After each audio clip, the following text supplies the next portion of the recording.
Kurma, kajian untuk bersama. Assalamualaikum warahmatullahi wabarakatuh, Ustadz. Waalaikumsalam warahmatullahi wabarakatuh. Saya memiliki pertanyaan ini terkait dengan sholat jamaah.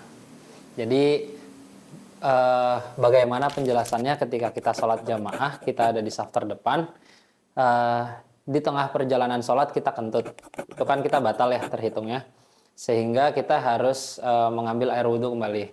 Nah, itu penjelasannya gimana ya Ustadz ya? Karena kita di saf terdepan, kita harus mundur dan melewati orang-orang yang sholat.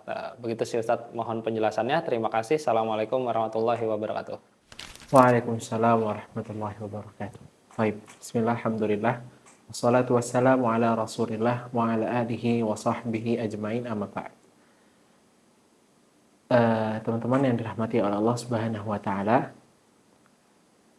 kita tahu ada hadis dari Rasulullah SAW. Beliau bersabda, "Lau ya'lamul maru baina yadayil musalli madza 'alaihi minal ithmi lakana an yaqifa arba'ina khairan lahu min an yamurra baina yadayhi." Muttafaqun 'alaih.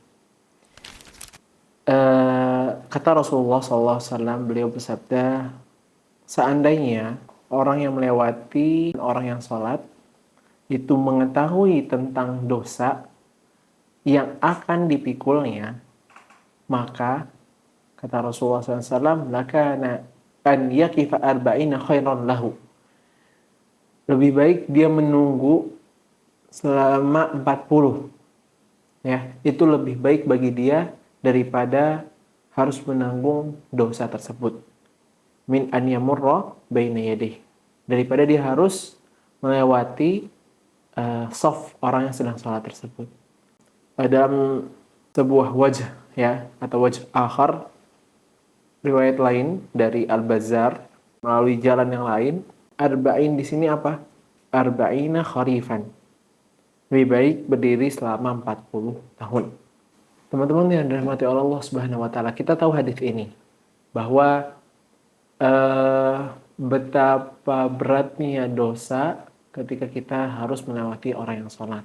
Terkait dengan pertanyaan yang disampaikan tadi, ketika seseorang itu melewati shafnya orang yang sedang sholat berjamaah, bagaimana hukumnya? Ya, kalau kita lihat hadis ini, berarti nggak bisa dong kita lewati shaf yang orang sholat tadi. Kita nggak bisa keluar dari shaf, kita nggak bisa keluar dari shaf untuk mengambil wudhu kembali, sedangkan wudhunya sudah batal. Ini berbeda, teman-teman yang dirahmati Allah Subhanahu wa taala. Ketika kita melihat hadis tadi yang menyatakan bahwa betapa beratnya dosa yang harus ditanggung, yang harus dipikul bagi orang yang melewati shafnya orang yang sholat, ketika sholat berjamaah itu berbeda. Apa bedanya? Yang menjadi bedanya adalah pembatas atau yang bisa kita kenal sebagai sutroh itu, ketika orang yang sholat sendiri dengan orang yang sholat berjamaah itu berbeda. Apa yang membedakan? Orang yang sholat berjamaah, sutrohnya atau pembatasnya adalah batas imam atau sutrohnya imam ketika sedang sholat berjamaah. Nah, ketika kita berbicara hadis tadi, maka kaitannya itu hadis tentang orang yang sholatnya sendiri, ya, orang yang sholatnya sendiri atau imam yang memimpin sholat berjamaah. Itu batasnya adalah yang tidak boleh dilewati adalah dia dengan sutrahnya. Ketika seseorang harus keluar dari shaf, ya, untuk keperluan misalnya tadi berwudu, mengambil wudu kembali, maka dia tidak mengapa melewati orang-orang yang jamaah lainnya. Kesimpulannya adalah sutrohnya imam merupakan sutrohnya makmum. Hal ini sebagaimana yang pernah dilakukan oleh sahabat Abdullah bin Abbas radhiyallahu anhuma, ya.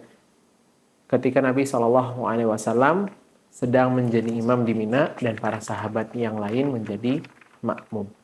Ya, demikian. Wallahu ta'ala alam bisawab. Semoga dipahami dan dimengerti. Subhanakallahumma bihamdika asyhadu an la ilaha illa anta astaghfiruka wa atubu ilaik. Walhamdulillahi rabbil alamin.